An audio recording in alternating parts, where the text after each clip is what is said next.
afternoon, everyone. This is Dr. Munima Haq. I'm an associate professor and biotechnology program director from BRAC University, Dhaka, Bangladesh. Today, I'm going to present our research works that we did for this International Conference on Electrical and Electronic Engineering. This is the details of our talk. The title is Assessment of Electromagnetic Radiation Level in the Vicinity of Cell Phone-Based Transceiver Station in Rural Areas of Joypurhat and comparing it with the allowed levels of IC and IRP limits. This is me, Dr. Munima Haq, with Dr. Kamruzzaman, Dr. Mohammad Mohsin, and Mohammad Sohag Hossain. And this presentation will be done by me from BRAC University. Okay, so before starting, we need to know a little bit about electromagnetic wave and mobile phone. So you know that mobile phone has been very much popular and very much convenient for all of us in the whole world. Currently, 8 billion worldwide people are using mobile phones. In Bangladesh, it has exceeded 160 million in 2021. So starting from electromagnetic radiation, or which is called radio frequency, RF, emitted by phone and tower, those are non-ionizing radiation. We'll talk a little bit more about ionizing and non-ionizing radiations a little bit before we move on to the work we did. So mobile phone and mobile towers, they have very high frequency range starting from 900 megahertz to 2400 megahertz to 300 gigahertz. They are not only harmful for humans, but they can be also harmful for other biological systems and environments. So let us proceed more about knowing about this. So for this reason, due to different research works, there has been some exposure limits, maximum exposure limits from IC and IRP. They have first done in 1998 that these are the maximum limit that human being can be exposed without having a harmful effect on it. And then it was modified by 2021 and 2019 year. We did some work in Bangladesh related to cell phones in Dhaka city.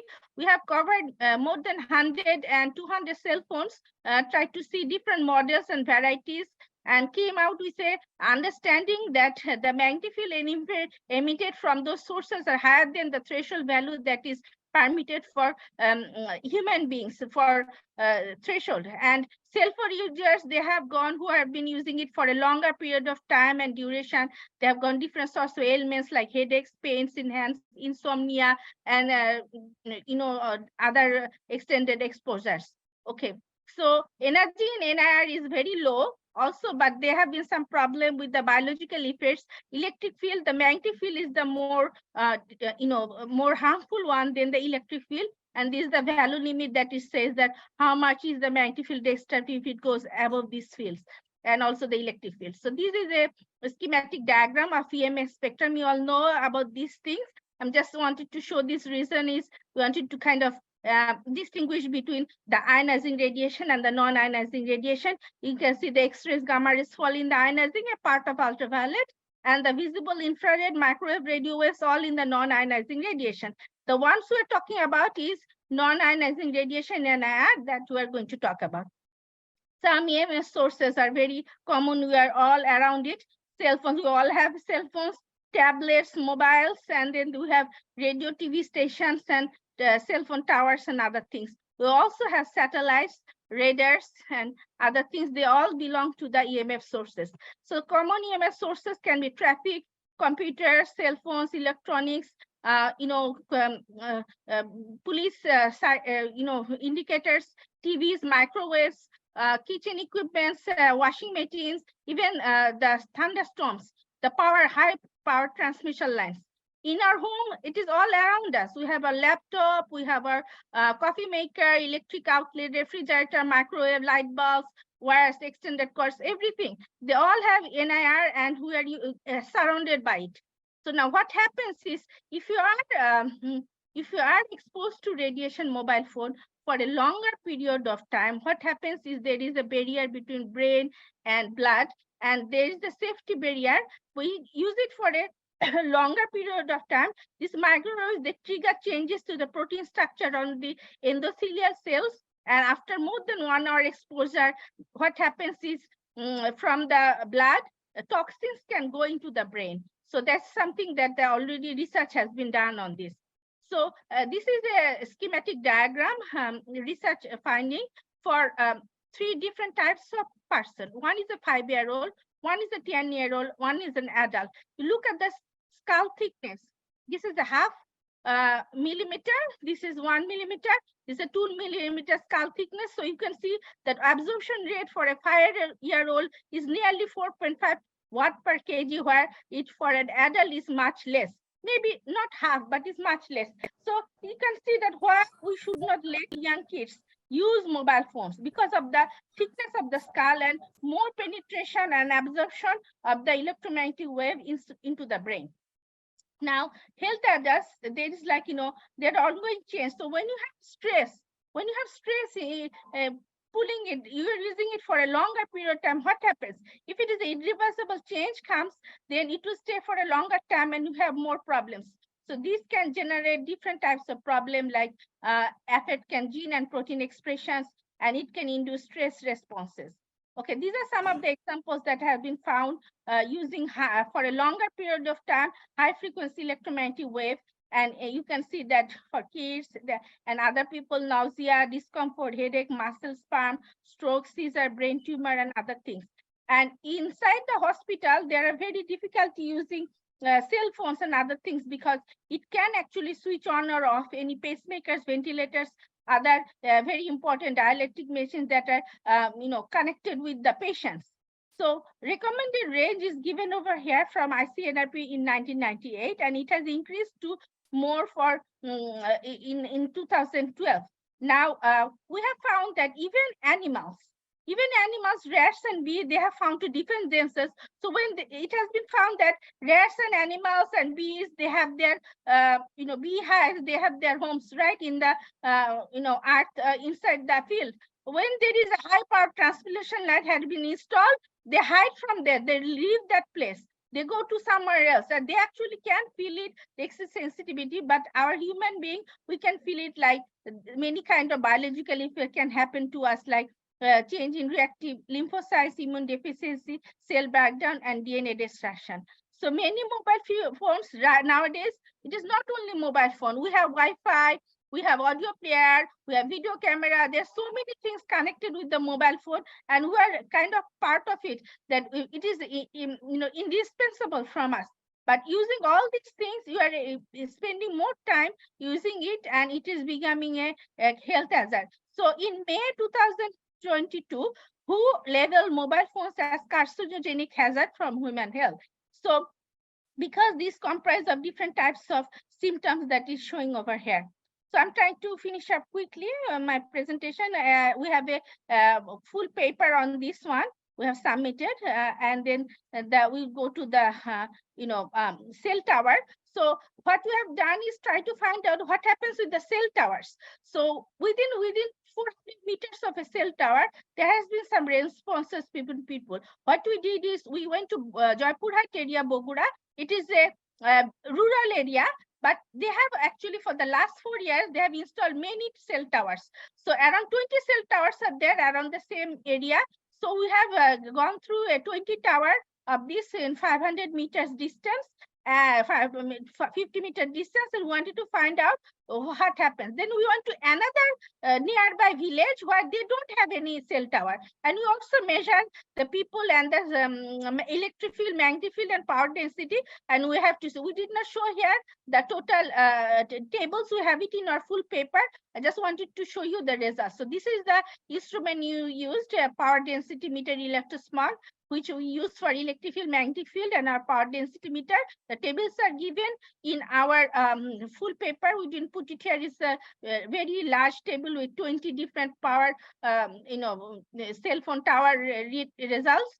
The power density measurements is here. The equation that we use for calculating here. This is where from the cell phone tower, how far these people are residing in the village. So we have found in different distances, like 6 to 15 millimeter, 50 meter. There are some people reside like this. So there are many different differences. So there are around 6 cell phone towers operated in Bangladesh. The 6th one is not currently operating anymore. So we have 5 towers. Some of the towers has a mixture of 2 cell phone operators operating together. So in the vicinity of base stations, those cell phone towers, we found that these are the some of the symptoms the residents have faced. They did not face it before the last 4 year it was installed. Those people who stayed there for 10 years to up to 38 years, they have been living there in their home in villages. They have not experienced it, but they are experiencing it for the last 4 years who have been living there. They have headache, joint pain, gastric problem, and all these other things have started. So we are just trying to investigate. And then we went to another village, but they don't have any cell towers. So these people have this kind of problem, but you can see no effects. 64% doesn't have any other effect. So we came to we went through the epidemiological study to see how many people are male, female, and socio-demographical study, and we found that most of the people who are there have stayed there for a long period of time, lives there. Either they work there or they live there most of the time, and 11 people live there on the moon, and some of them do not. So these are the physical system, as we talked about. They have headache, joint pains, gastric problem, other feelings.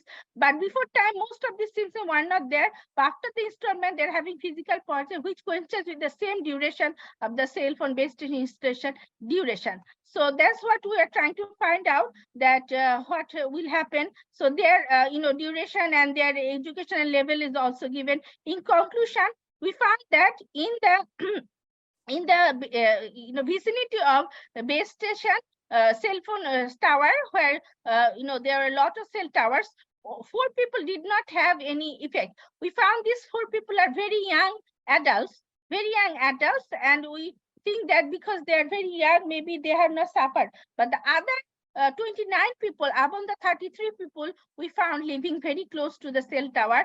Other 29 people, they may be partially causing, because we need to study more to see whether this is the only reason that they are having this problem.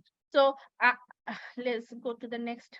So this might be covered probable health effect, and some countries like Germany and Australia, they have increased the cell phone and cell tower more protective 10,000 times more. So it is more, they follow the ICNRP extent. So different countries have different ways that how much they want to use. In Bangladesh, this has been fully implemented, but without any modification. So we want to see what happens. The problem with Bangladesh is those cell phones that come to Bangladesh, they are not monitored for SAR. They are not monitored for what type of radiation, how much it is coming out. They're transmitting and receiving. So whether they are following the ICNRP limit or not. So that's the problem, that without any regulation, it is coming in, and we are getting in the market. People can buy any one of these, and they are using it for a longer period of time, not knowing how long they should use or not. So 40 years ago, it has been found for tobacco that smoking is bad for health, and for a cautionary sticker, it might be engraved for mobile phones that are hazardous to your health. So that's what we are finding out. Future works, we are already submitted a proposal for funding for biological effects of non-ionizing radiation. We wanted to see within the DNA aberration, to see whether exactly due to the cell phone this thing is happening for no other reason, or there might be other risk factors. We wanted to see. That's what we are working on, more biological effects of NIR and DNA chromosomal analysis. So we will also want to find other risk factors that can cause this sickness, the vicinity of cell towers. These are some of the references. I have more references given in my full paper. I just showed some more highlighted references over here. And thank you for your time, for giving me for presenting my talk. Thank you very much. Thank you to Dr. Munima for your wonderful presentation, and very nice topic. We need to see from our childhood also, we see a lot of sparrows and weather across us, and then we see now it's extending because of radiations and other things. Now 5G and all is being implemented in the country. So how this radiations will, so good future work also you have kept. Hope to see good works, and we'll be in touch. Please to mail me. Hope if I travel to Bangladesh, I do visit your university sometime. We can have some conversations. Thank you. Good work with respect to your research work. We'll be in touch. Please do share your email address also. We can see how I can contribute towards your work and how we can do together some works with respect to the university. So please do share your email address in the chat box now, and also mail me. I'll get in touch with you. Thank you. Nice work. Thank you.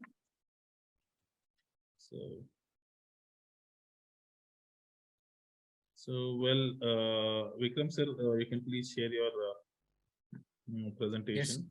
Yes, sir. Yes, sir.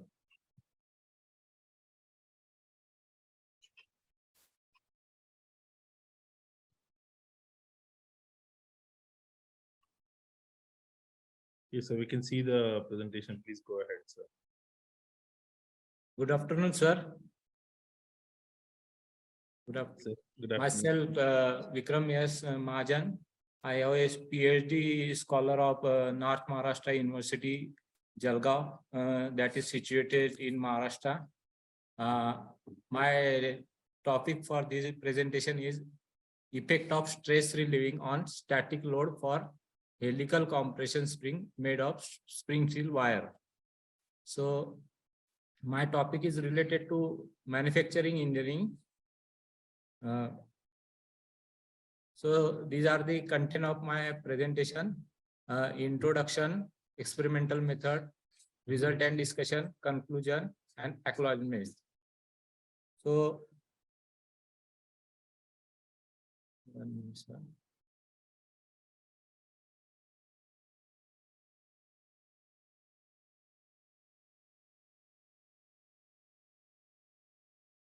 So these are this is a helical compression spring. These are the terms used in helical compression spring: wire diameter, outer diameter, inner diameter, free length, and number of coils. So springs are generally used in automobile industry as well as in household applications. The function of spring is to give the means it induces the pressure on the pressure or load on various equipments.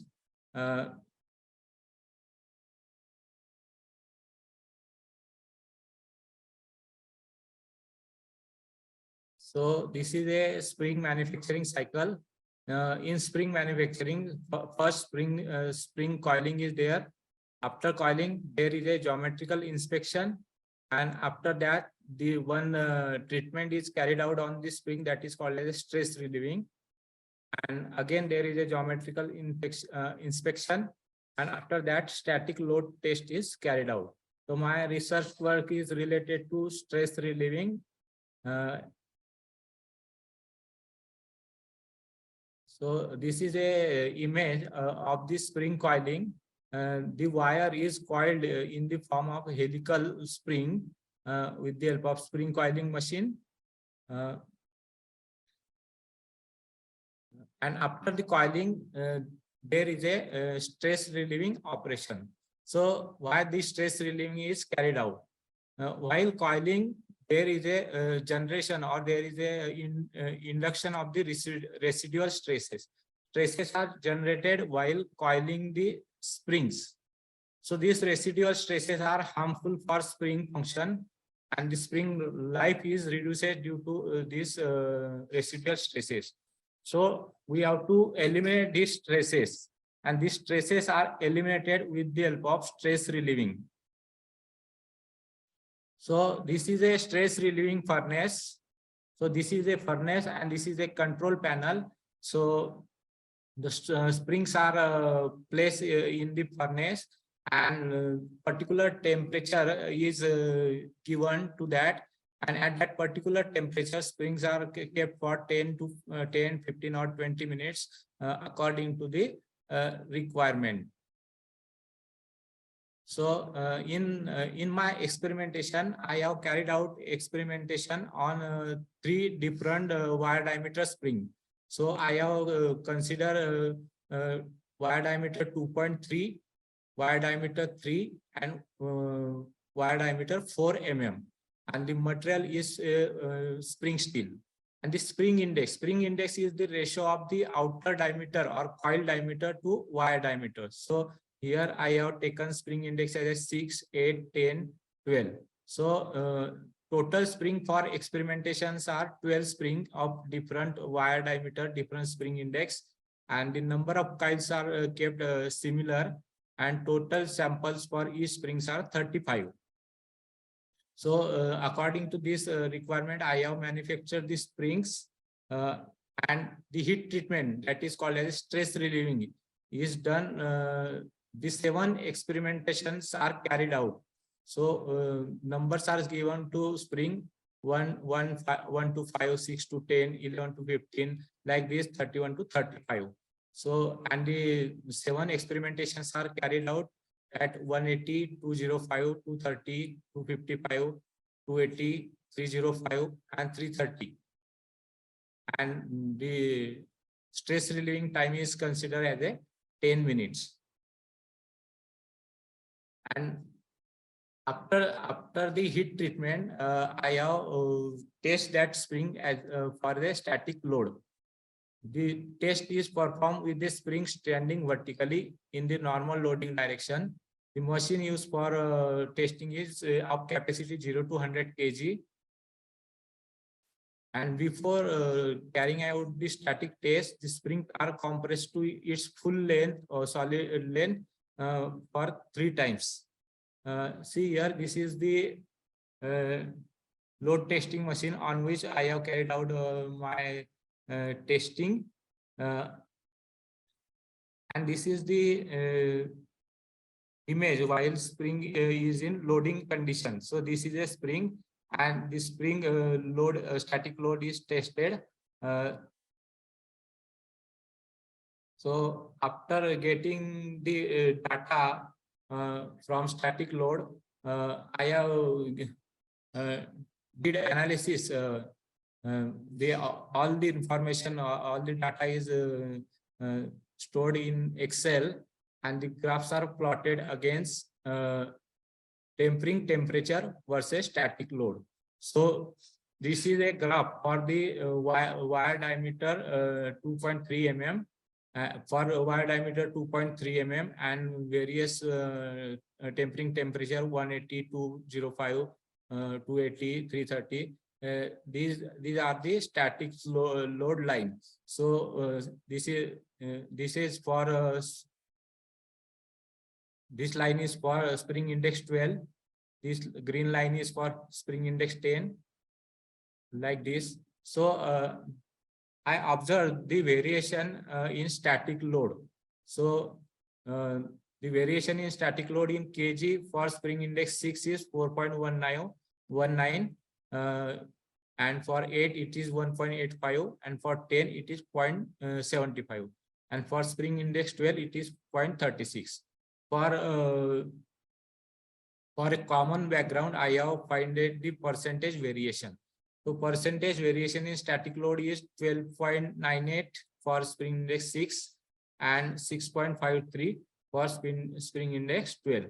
So similar data I have found for wire diameter 3 mm, and I have similar data is found for wire diameter 4 mm. And by observing the data, I have find out this conclusion. The experimental result shows that the lower stress relieving temperature, at lower stress relieving temperature, static load is minimum, and static load increases with increase in stress relieving temperature. It also observed that the percentage variation in static load is decreases with increase in spring index. So these are the conclusion of my study. I will give here the thankful to Suwan Techmax Private Limited, Pune. They have provided me the facility for utilizing their stress relieving furnace, load testing machine, and overall facility available in their plants. These are the some references I have used to decide my topic and carry out experimentation. Thank you to give me a chance to present my topic in the international conference. Thank you, sir, for your wonderful work and nice research which you have done for your research work. The one which you have used is helical spring, is it? Only? Helical spring. Okay. So when you consider for other type of springs, whether the stress concentration usually difference because the spring design changes and Sir, actually, the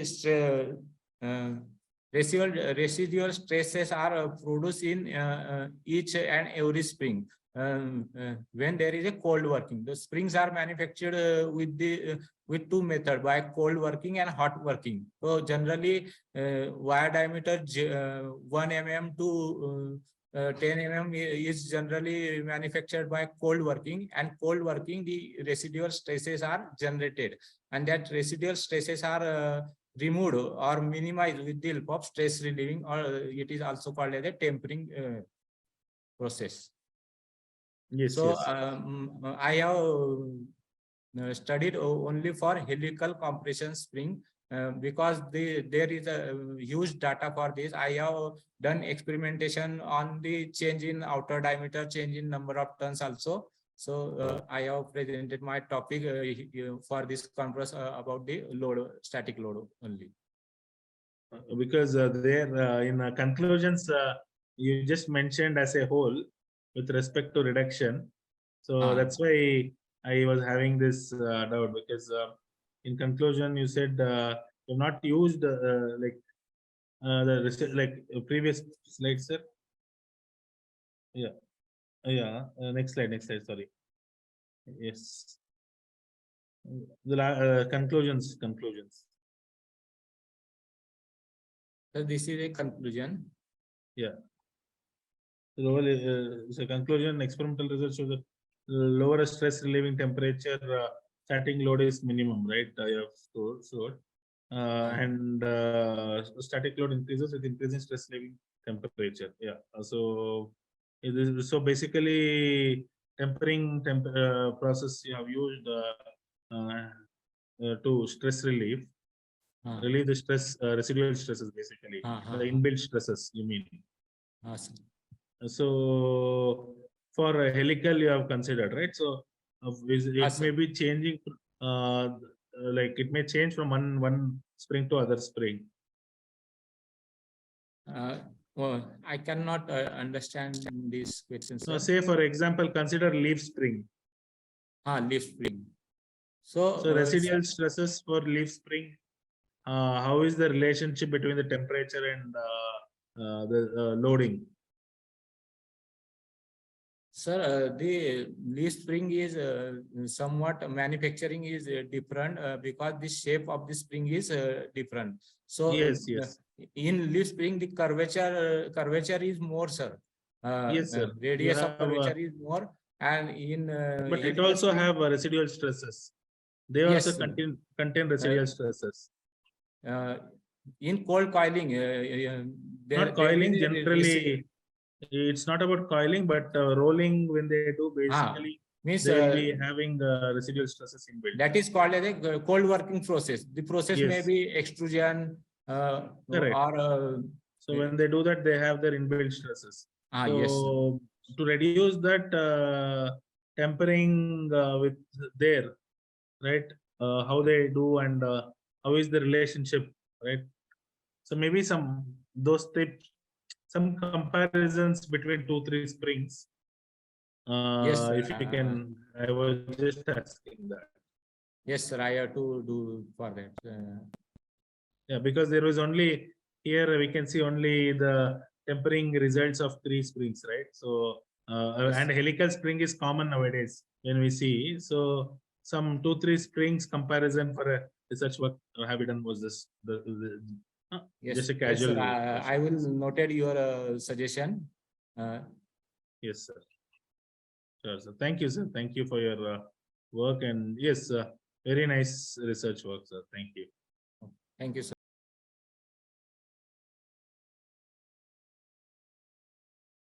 Myself, Sumaya Sheikh. I'm a PhD scholar at Yale University. and parallelly I'm working at Slots Institute of Engineering and Technology at Hyderabad as assistant professor. Today now I'm going to present, I guess I'm audible. Yes. Yeah. KL University Vijayawada. Yes, KL University Vijayawada, from Vijayawada. I'm doing my PhD from KL University from Vijayawada. And I'm working at the Lord's Institute of Engineering and Technology at Hyderabad. So now I'm going to present a small approach, a novel approach on the study regarding to wireless sensor networks. Here in this paper, in this presentation, I'm going to present a power adequate, how we will control our power while collecting the data. It mainly focuses on data collection in wireless sensor networks. Let's get into this topic. Yeah, these are the contents. I will explain about this. So now let's dive into abstract. Usually everyone knows that wireless sensor networks is such technology that is bounded with Internet of Things. Without Internet of Things, without the technology, there is no wireless sensor networks. The wireless sensor networks came into the existence because of Internet of Things, where everything is connected through a network. This is the basic thing. This is the basic and most important crucial thing for collecting of the data, as each and every data is depending upon the IoTs, and indirectly it relies on the wireless sensor networks. So keeping this up in mind, so major applications which are relying on this IoTs, it needs a huge infrastructure to maintain a huge data, because wireless sensor networks are such networks where sensors are utilized. Sensors itself is very heavy in load, which is very costly, and maintaining its infrastructure is in a large number of sensors, it is very difficult. So to lessen that problem, to provide a solution to such problem, I came with a novel approach that power consumption and collection of the data in these wireless sensor networks can be controlled, can be made it adequate using the spectrum efficiency. So now, as you can see, there are many things which are connected to the wireless sensor networks. What this wireless sensor networks will do is it will collect all the data. Primary function is to collect the data, and then it will transmit to a server.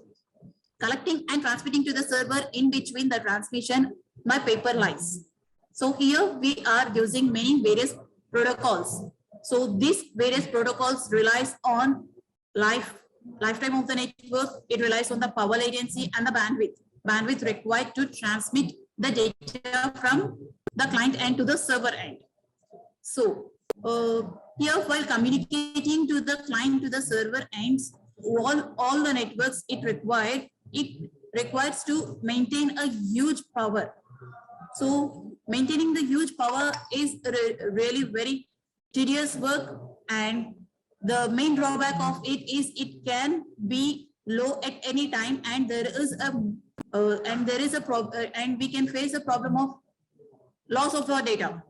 So keeping all these constraints in mind, we have developed such application. There is such application where we can see that all the data collections has been categorized and been divided into different constraints, like how energy efficient the data is, how much latency, how much less latency it is having, what is the scalability of the data, what kind of quality the data is maintaining, and what is the reliability of it, and in which medium it relies, low, high, and medium, in which sector it relies. So basically data collection is divided into two things. One is regular data collection and other is non-regular data collection.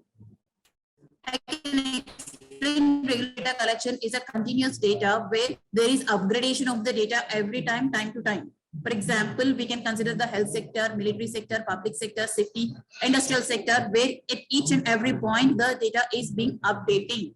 So with this updating data, we have to maintain that. We have to maintain the low latency, we have to maintain the fault tolerance, and we have to maintain energy efficient. So keeping all these constraints in mind, this regular data collection, we mainly focused on the regular data collection. We considered all the continuous data collections, and we have seen that under patient monitoring, what is its severity, which level it relies on. Here in this table, we can see that for the healthcare patient monitoring section, in the healthcare patient monitoring section, it is showing as medium. So energy efficient is medium. So okay, we don't have any problem in that sector. But as we can see that low latency is very high. So there is a need to decrease the low latency. We have to make it low. So here, these are all such studies where there is a need that to be controlled, the power consumption to be controlled, where the bandwidth is being really very wasted, and there is a high demand to make such approach that it will really reduce the power consumption. It will really degrade it, really control the power managing. So for that, not only data collection, we are concentrating on the security also. So to make a secure approach, we have identified some security issues. As we are talking about networks, wireless sensor networks, in networks, there is a huge probability of attacks. What kind of attacks? Basic attacks like password guessing attack and a side channel attack. I'll tell you what a password guessing attack is. Usually while in a network, if some intruder wants to communicate, if some intruder wants to enter into some other's Gmail address, what he will do is he will continuously, he knows the email ID, but he don't know the password. What he will do, he will continuously changes the password. Here, what we are observing at the network side, in the networking side, there is a frequent changing, frequent trying, trial and error method, frequent trying of the passwords. So with this, we can predict that there is a security issue. So to control the security issue, some protocols, 5 types of protocols has been introduced. Now let's move to the next topic. So this is the existing. So IoT is part of the wireless sensor networks. So it is been a huge. It is been in a huge demand to gather the data to be in such an environment where a continuous monitor is there. So to that, what we have to do is we have to propose such a wireless sensor network which have a range. Within that range, it have to identify the attacks, and as well as it have to control the power consumption. So with that, we concentrated on data integrity part. What the data integrity part deals with is it will look over the authentication of the user. If the user is authentic, if there are only 3 attempts, of the 3 attempts, the network will not give another chance to the user to allow the password, to enter the password. So with these techniques, we are going to control our data integrity part. We are going to solve that data integrity part. So in this proposed approach, what we are doing is, as we came up with an approach, as we came up with an alternative that we are going to save the energy. Here, we can see that from the client side to the server side, as the network is flowing. So from CH side to the BA side, we can say that the CH from CH means it is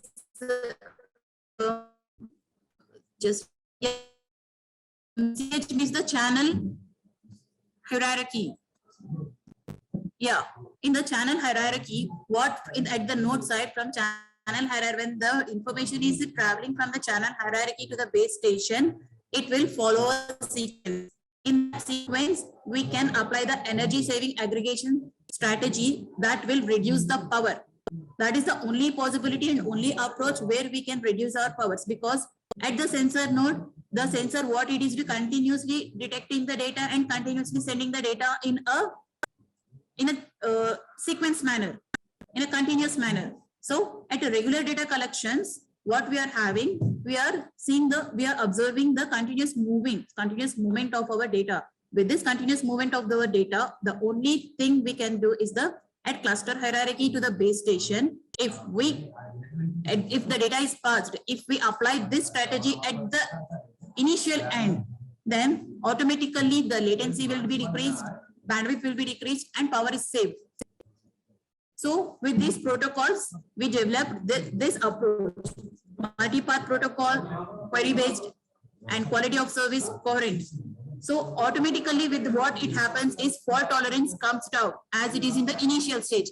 We can't apply it at the base station, because at the base station what it does is a sensor will not wait till the server is received, and it won't send any acknowledgement also. So there is no such approach that the cluster will wait till the response, wait for the response. So with this energy saving segregation aggregation strategy, we can control our power.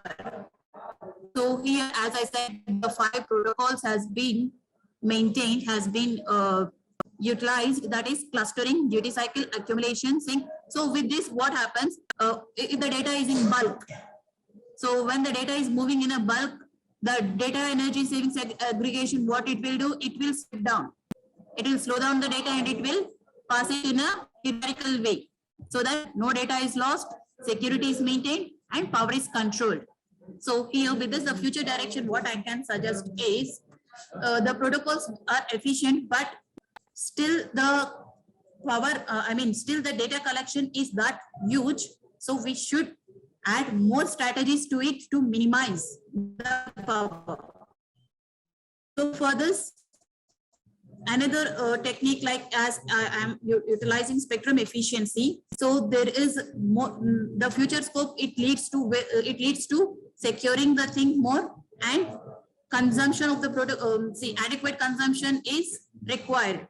The future scope of this paper will be that it has to focus more on the bandwidth part, as no filters has been utilized. If we apply some filters, low pass filters, that really reduces the size of the bandwidth, that will be really useful to minimize the power while collecting the data. And with this, I conclude my presentation. I'm open to questions.